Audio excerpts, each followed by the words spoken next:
ఏ శుభకార్యానికైనా శుభారంభం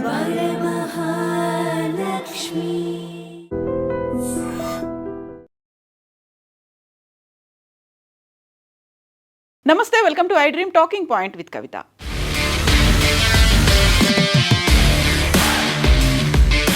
ప్రముఖ పుణ్యక్షేత్రం రాముడి జన్మస్థలం అయోధ్యలో మరో అపూర్వ ఘట్టానికి ఆవిష్కృతమైంది.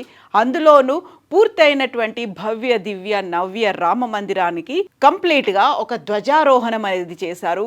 ఈరోజు దానికి సుముహూర్తంగా నిర్ణయించారు. అభిజిత్ లగ్నంలో ఈరోజు ప్రక్రియ కంప్లీట్ అయిపోయింది. దానికి సంబంధించినటువంటి వార్తలు, విశ్లేషణలు, ఆ తర్వాత నినాదాలు, జై శ్రీరామ్ నినాదంతో ఇప్పుడు దేశమంతా మారుమోగిపోతోంది. At the same time social media అంతా కూడా ఆ కాషాయ ధ్వజానికి సంబంధించినటువంటి వార్తలే కనిపిస్తున్నాయి.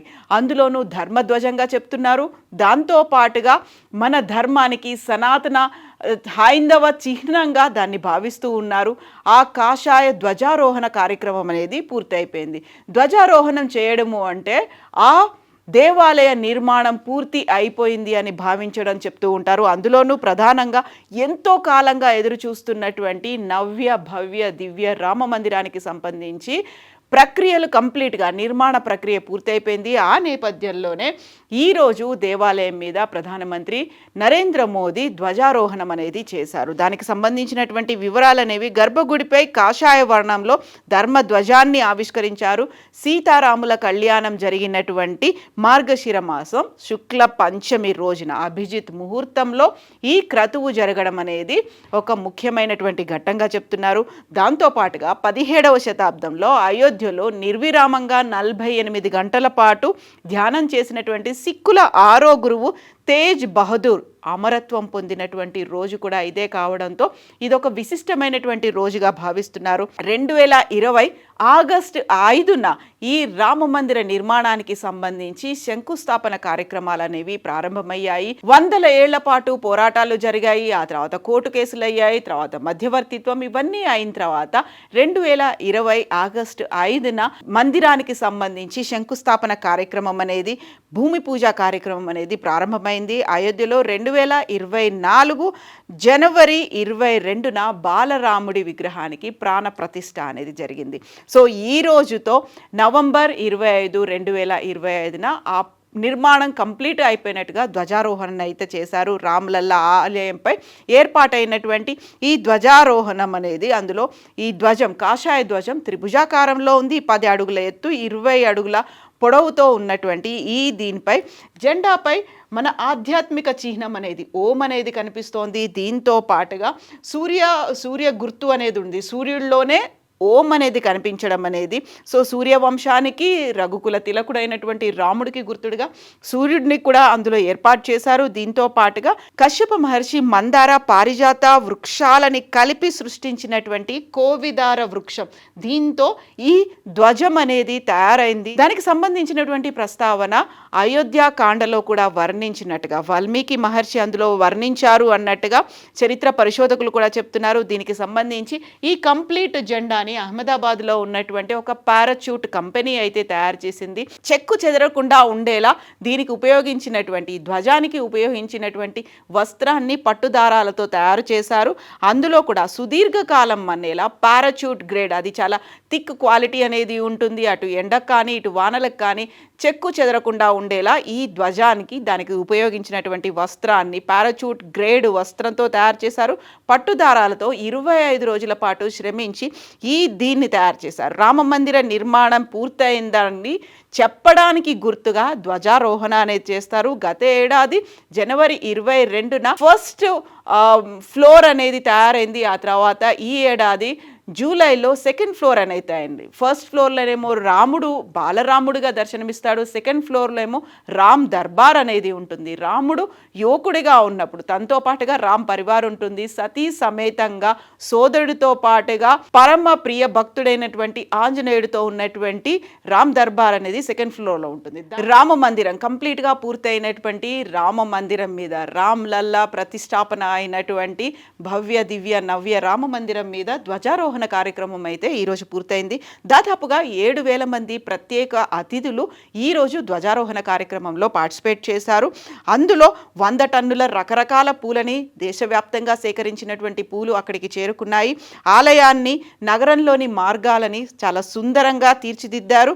అతిథులంతా ఈ వేడుకలను వీక్షించేందుకు 200 అడుగుల ఎత్తు ఉన్నటువంటి LED స్క్రీన్స్ని కూడా ఏర్పాటు చేశారు. ఈ అద్భుతమైనటువంటి ఘట్టం ఆవిష్కృతమైనటువంటి సందర్భంలో ఎక్కడ అవాంఛనీయ సంఘటనలు జరగకుండా ఉత్తరప్రదేశ్ ప్రభుత్వం దానికి కావలసినటువంటి భద్రతా ఏర్పాటు చేసింది. దీంతో పాటుగా కొత్తగా నిర్మించినటువంటి సప్త మందిర్లను కూడా మోదీ నేపథ్యంలో సందర్శించారు. ఇందులో మహర్షులైనటువంటి వశిష్ఠ, విశ్వామిత్ర, అగస్త్య, వాల్మీకి, అహల్య, నిషాద్రాజ్ గుహ, మాతా శబరి విగ్రహాలు ఉన్నాయి. దీంతో పాటుగా అన్నపూర్ణేశ్వరి కోసం కూడా సపరేట్గా ఒక మందిరాన్ని కూడా ఏర్పాటు చేశారు.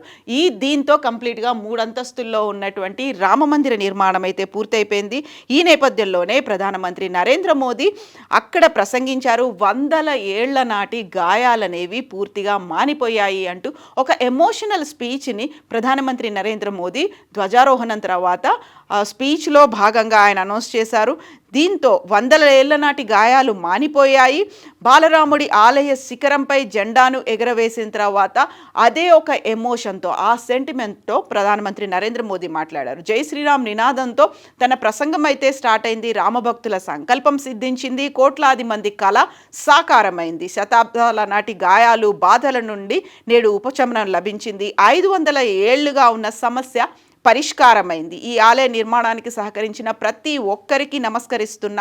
రామాలయ నిర్మాణ యజ్ఞానికి నేడు పూర్ణాహుతి జరిగింది.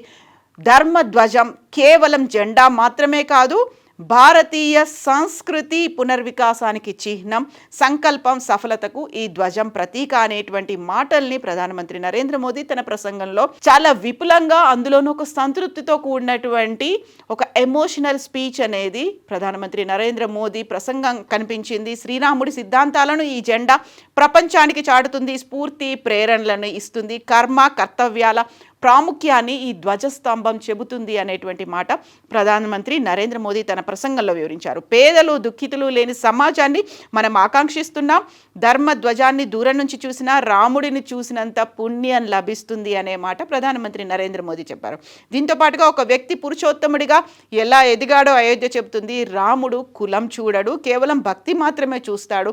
ధర్మ ధ్వజంపై కోవిదార్ వృక్షం మన ఇతిహాసాల వైభవానికి ప్రతీకగా నిలుస్తుంది అన్నారు మోదీ. మన చుట్టూ ఇంకా కొంతమంది బానిస భావజాలంతో ఉన్నారు. రాముడు ఒక కాల్పనిక వ్యక్తి అని. అలాంటి బానిస భావజాలం ఉన్న వ్యక్తులకు మనం చోటు ఇవ్వొద్దు. భారత్లో ప్రతి ఇంట్లో, ప్రతి మనసులోనూ రాముడు ఉన్నాడు. ప్రజాస్వామ్యానికి భారత్ పుట్టినిల్లు. ఇది మన డిఎన్ఏలోనే ఉంది. శతాబ్దాల క్రితమే భారత్లో ప్రజాస్వామ్య విధానం ఉంది. తమిళనాడులోని ఉత్తర మేరూర్ శాసనం ప్రజాస్వామ్యం గురించి చెబుతుంది. వచ్చే 1000 ఏళ్ళు భారత్ తన శక్తిని ప్రపంచానికి చాటాలి. మానవ సమాజ వికాసానికి అయోధ్య కొత్త నమూనా ఇస్తుంది అంటూ ప్రధానమంత్రి నరేంద్ర మోదీ ధ్వజారోహణం తర్వాత అక్కడికి వచ్చినటువంటి గెస్ట్లను ఉద్దేశించి, ముఖ్య అతిథులను ఉద్దేశించి ప్రసంగించారు. అందులో వచ్చినటువంటి ప్రధానమైనటువంటి మాట ఇది.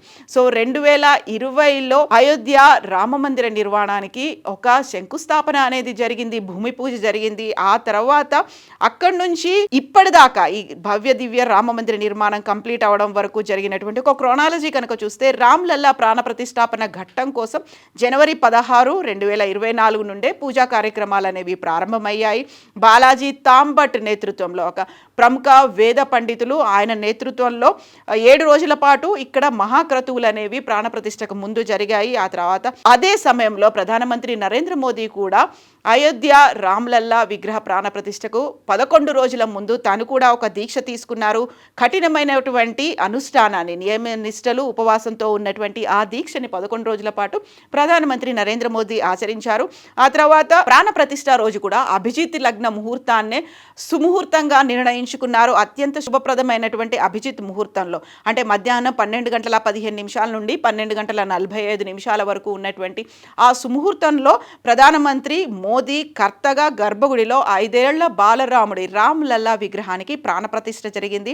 అరుణ్ యోగిరాజ్ చెక్కినటువంటి ఈ 51 అంగుళాల శ్యామల వర్ణ విగ్రహంపై బ్రహ్మ విష్ణు మహేశ్వరులు దశావతారాలు కూడా ఉన్నారు.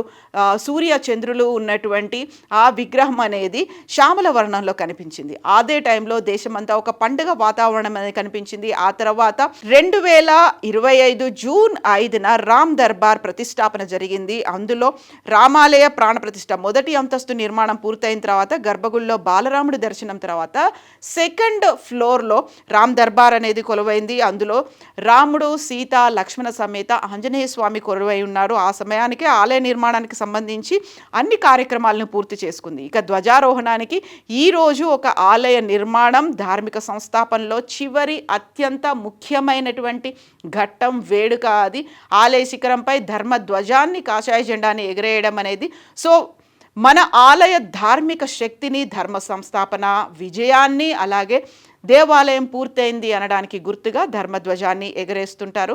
సో ఈ రోజు జరిగినటువంటి ధ్వజారోహణ కార్యక్రమంలో ప్రధానమంత్రి నరేంద్ర మోదీతో సహా RSS chief Mohan Bhagwat, trust సభ్యులు కూడా హాజరయ్యారు. ఉత్తరప్రదేశ్ సీఎం యోగి ఆదిత్యనాథ్, గవర్నర్ ఆనందీబెన్ హాజరయ్యారు. దీంతో పాటుగా 7,000 మంది విశిష్టాతులు, అందులోనూ ముఖ్యంగా ఉత్తరప్రదేశ్కి చెందినటువంటి సాధు సంతులు కూడా ఈరోజు హాజరయ్యారు. లెక్క అనేది దీంతో పాటుగా భక్తుల సంఖ్య కూడా క్రమక్రమంగా పెరుగుతూ వచ్చింది. సో డిసెంబర్ చివరికల్లా, ఈ సంవత్సరం డిసెంబర్ చివరికల్లా మిగిలినటువంటి ప్రాకార నిర్మాణాలు కావచ్చు, మిగతావన్నీ కంప్లీట్ అవుతాయని ఆలయ ట్రస్ట్ బోర్డు అయితే అనౌన్స్ చేసింది. సో సుందరమైనటువంటి భవ్య దివ్య నవ్య రామ మందిర నిర్మాణానికి సంబంధించి పూర్తి అయితే కన్స్ట్రక్షన్ అయితే అయిపోయింది. అందుకు చిహ్నంగా ధ్వజారోహణం కూడా జరిగింది. ఇక మిగిలిపోయినటువంటి చిన్న చిన్న కార్యక్రమాలు ఏవైతే పనులు అయితే ఉన్నాయో అవి ఈ సంవత్సరం కల్లా పూర్తవుతాయని అనుకుంటున్నారు. అందులోనూ ఇక భక్తుల రద్దీ కూడా విపరీతంగా పెరుగుతోంది అనేది, కోట్లలోనే భక్తుల రద్దీ ఉండబోతోంది. దాదాపుగా 50 కోట్ల మంది ఇప్పటిదాకానే దర్శించుకున్నారు అనేటువంటిది ఒక అంచనా. అది ఈ డిసెంబర్ కల్లా 63 కోట్లకు చేరుకుంటుంది అని ఆలయ ట్రస్ట్ బోర్డు అయితే అనౌన్స్ చేసింది. నిజంగా ప్రస్తుతం ఉన్నటువంటి సమాజం దేనికి ప్రయారిటీ ఇస్తుంది? ఆర్థిక సంబంధాల చుట్టూ మాత్రమే తిరుగుతుంది. మళ్ళీ ఎన్నికలంగానే చాలా విరక్తి కలుగుతాను. మంచి అనిపిస్తుంది కదా, లేడీస్ కూడా ఛాలెంజింగ్ జాబ్స్ చేసినప్పుడు చాలా బాగుంటది. ట్రాఫిక్ అసిస్టెంట్స్ గా నియమించిన ట్రాన్స్జెండర్స్ అందరితో సాల్యూట్ చేయించుకుంటున్నారు. ఫుడ్ డెలివరీ ఇవ్వటానికి వెళ్ళినటువంటి డెలివరీ బాయ్ అనిల్ పై కళ్ళ ముందు